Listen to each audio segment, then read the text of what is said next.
You bet me a convert it from one data type and you call the other data type. If I say variable num1 equal 34.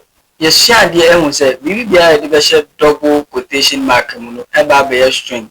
This 34 there share double quotation mark. It's easy to become a number and I say integer to way a string. Then say way a string afema min create another ebia num2 equal num 10. Then say 10 way a integer. And 34 yeah, there share double quotation mark a string. Then try say about the sum equal to ebe you see num1 plus num2.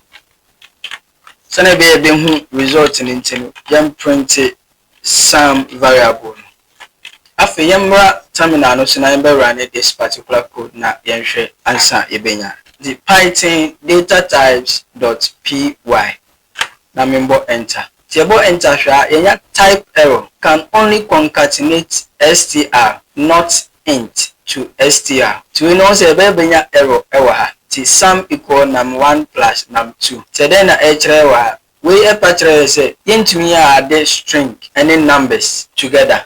34 no a string and 10 no a integer. So we cannot add string and then integer together. So which me add only integers together and with string is me performing BBFN concatenation. With this particular problem, no. Now I'm here say we say convert this 34 from string and call integer. Send a bit me performing the calculation na yehunwa. So sum equal num1 plus num2 no ebet me aye adwuma. Ti kwan ben so na efa so converted from string and call integer. With the 4 data types na yahwe no yehunu say integer use BBFN int and a string so use BBFN star, float and so use float and a boolean and so use BBFN bool. To say a person converted from one data type and call the other data type. You see the that particular data type. This is a person converted to integer. You see int. So a person converted to stringer. You see str star. So a person converted to floater. You see float. So a person converted to boolean. And you see you should bool. The answer way a string. They say 34 way a string. You have converted this string and they call integer data type. The ina you see the int function. The about down her between num1 converted.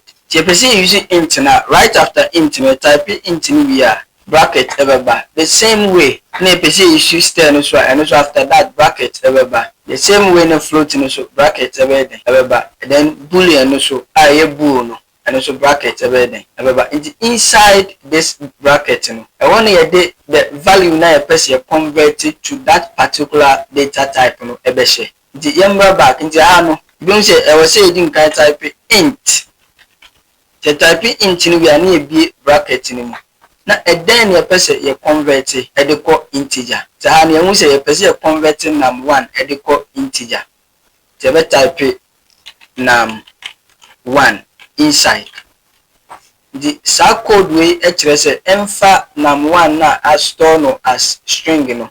Na fi converting from string enfa call integer. The say ba fi ya ba num2 equal 10 and the integer dada. The sum equal num1 plus num2 no. After baby you see instead of num1, baby you see num1 converted plus num2.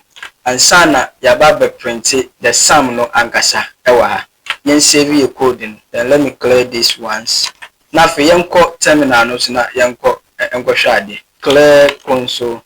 Now for yan run your file no. The Python DataTypes.py. Obo enter.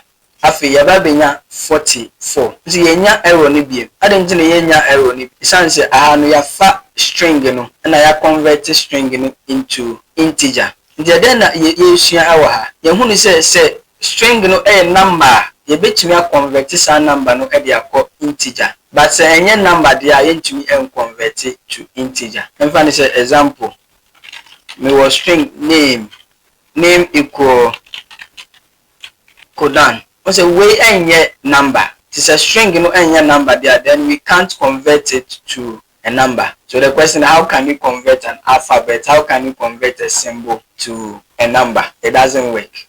It is a string, a number there. Then you bet me converting it to integer. Okay, the same way. To clear this one also. To the same way now, if you are height, the height equal 45.23. The height now is 45.23. Now, if you converted this particular height, they are called integer. So if you this height in integer, and also you convert it to integer. The you write down. Now, you convert height now. You save it answer back to the same variable height. So you say convert it to integer, you should int. Now for your big bracket, not the person converting the share bracket inside the height ebesha. The code we say they can save 45.23 inside the variable height. Now for your bahaswa, you should int function and I pass it height this height inside. See a bit work we are answer be a benyano.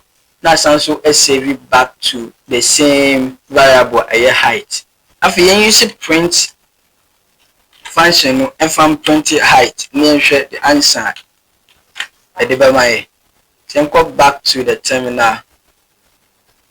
Now for you run Python DataType.py. The Osha I may 45. The 44 way from the sum na you didn't perform here.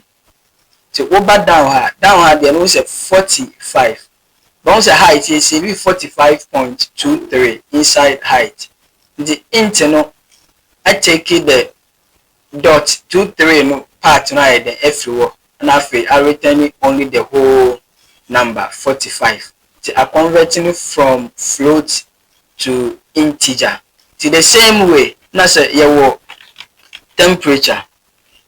The encrypted variable temperature. Now in save be a temperature is 37.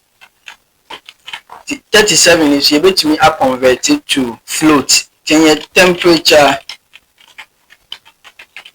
equal? Need say you see float function into float now be a parenthesis inside. Then temperature no equal inside. You converted temperature to float.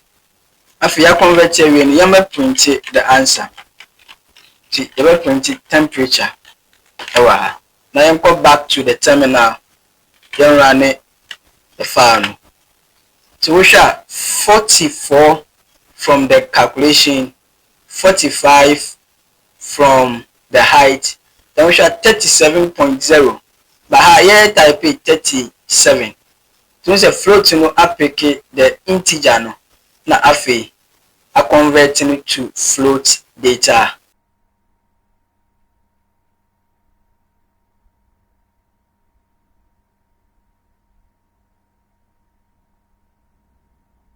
Type.